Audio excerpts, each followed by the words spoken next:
Toujours à la une, le choc et l'indignation suite à cette vidéo de l'agression à Bordeaux d'une grand-mère et de sa petite fille. On va s'arrêter sur les faits. Il est aux alentours de 17h30 hier quand une femme de 73 ans sort de chez elle accompagnée de sa petite fille.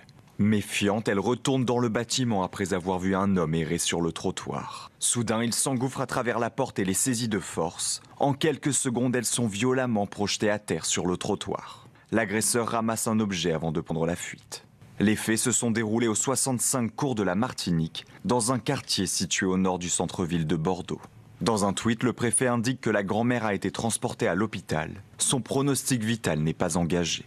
Un suspect a été rapidement interpellé puis placé en garde à vue. Nous allons continuer à en parler avec Bruno Vincendon. Bonjour à vous. Vous êtes secrétaire Nouvelle-Aquitaine d'Alternative Police. Alors, il est vrai, Monsieur Vincendon, et on le dit depuis, même pour vous depuis hier, quand on dit très connu et de manière très défavorable des services de police, celui-ci, il a été identifié tout de suite sur la vidéo par vous-même et vos confrères.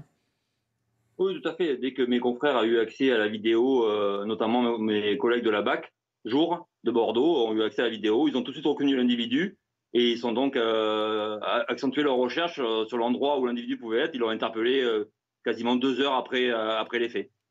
Un tel profil, avec, comme l'a dit Sandra Buisson, j'allais dire, toutes ces condamnations, est-ce que ça reste quand même exceptionnel ou est-ce que vous-même, et en particulier dans cette région ou une autre, ça devient presque, non pas quotidien, mais régulier du moins?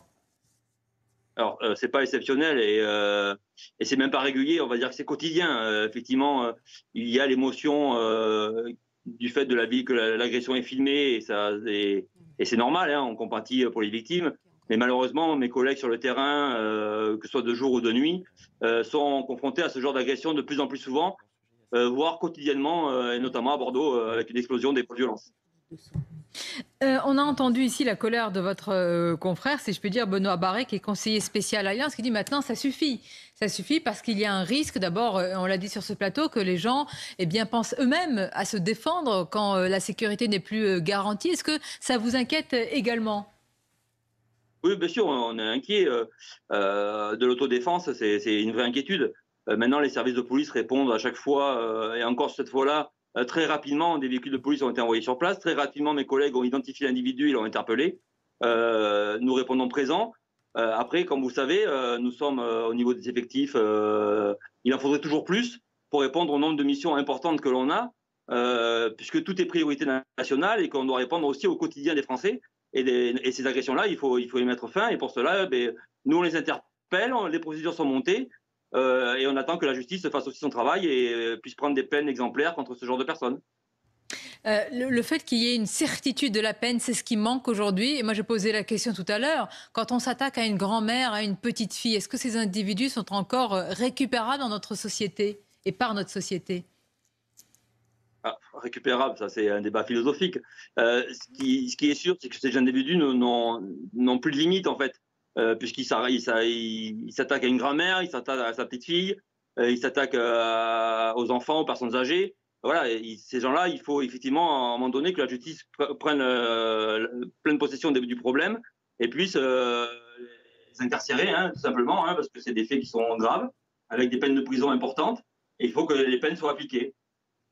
Vous avez entendu l'expression et la prise de parole du maire de Bordeaux. Je rappelle que vous êtes secrétaire pour Alternative Police dans la région Nouvelle-Aquitaine. Il ne veut pas parler du sujet, il ne veut pas revenir en particulier sur l'insécurité dans la ville. Vous pensez que c'est un sujet aujourd'hui qui est tabou, et en particulier dans votre région ? Bon, c'est pas que dans ma région, c'est un sujet où les maires ont un peu de mal. Effectivement, la publicité qui est faite à la ville de Bordeaux, de par toutes ces affaires, n'est pas bonne. Maintenant, il faut mettre en place des politiques de sécurité importantes.